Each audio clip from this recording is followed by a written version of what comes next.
Let's move on to the issue of transgender rights. Is it your position, Melanie, that we've gone too far in accommodating people who feel their gender identity and their biological sex don't match? Well, I think that anyone who is in a situation of gender confusion should, merit sympathy and understanding. But I also think that we've got ourselves into a situation where there is a body of pressure behind the cause associated with transgender issues, which seeks to basically write biological sex out of the script altogether, to basically say that if I were to say I am a woman, that is somehow causing offence to somebody who is in a state of gender confusion. Now, I don't know what I said. I don't remember. Please don't lie. I think. So, listen, I think you're really pretty and interesting, and I'd kind of like to take you upstairs and totally crush your pussy. I think that is not only absurd, and is not only sort of draconian and even totalitarian, but it is denying me my right to say what I am, which is a woman. Do you think that is what's happening? I don't think that is what's happening. I think what's happening, it's all about equality. It's all about recognising that some people self-identify as a different gender, and they should be given the opportunity to do that. And I think it's the kind of society that we want to live in terms of looking after people's mental health and well-being, and just saying that we need to be mindful of people's circumstances and what they're going through. And I don't think that... I agree with that. I agree with that. I think we should be mindful and we should be compassionate and considerate. Right, so but where's the problem? That's not what's happened. If you look at the proposal for the census, the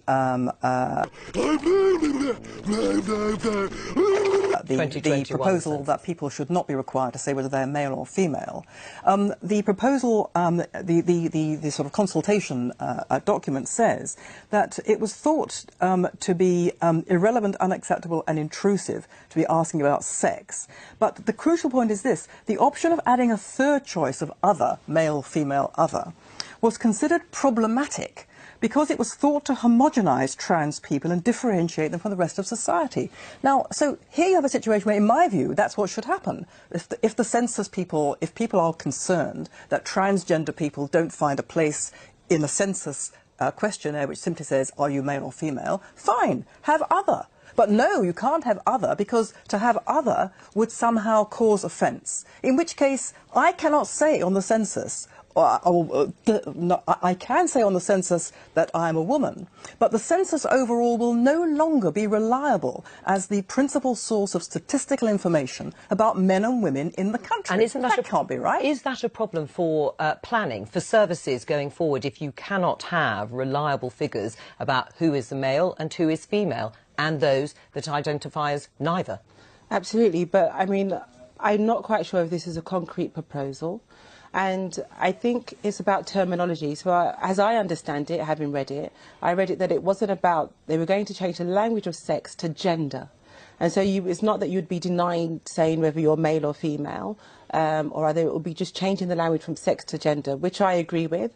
I think it's important that we understand what the makeup of the country, both in terms of male, female, transgender. It's important that we understand. And I also think it's important to kind of note that ensuring that somebody has their equal rights doesn't take away from anybody else's equal rights. So equality is equality, and that's where we should come from as a base of understanding. I mean, clearly, Melanie, as the trans community gets more awareness in the wider community, there are going to be more people, and there are more people now seeking treatment at a relatively young age.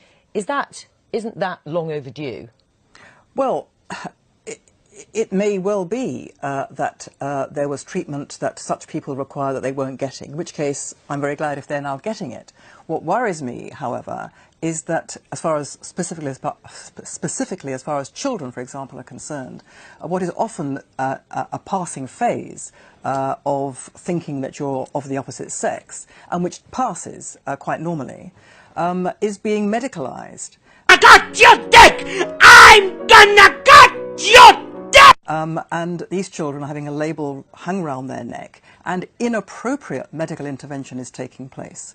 That's what worries me. That takes away the right of a child just to be a child. Right. Is there too much sort of medical invasive surgery that is being offered or could be offered in future to children who are too young to be certain about whether they want to change gender? I don't think we're anywhere sort of near that point at the moment. I think the Gender Recognition and Equality Act 2010 needs to be updated. I think that it's too simplistic to say that it's just a passing phase.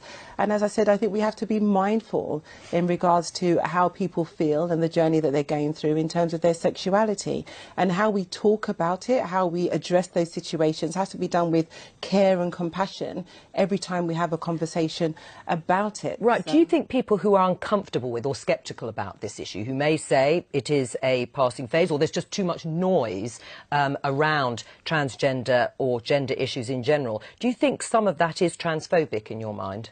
I think that every time we get to a point where we're talking about somebody else's equality rights, there's an uproar. When it's about women, there's an uproar. When it's about black people, people of colour, there's an uproar. Now it's about transgender people, there's an uproar. And I really think we just need to take it, as I say, with care and compassion as we talk about these issues, as we talk about the act that's coming before Parliament, and we make sure that everyone feels comfortable talking about where they are in themselves. Right. Melanie? Well, the only people who won't feel comfortable are people who are likely to be called transphobic if they say they are men or women.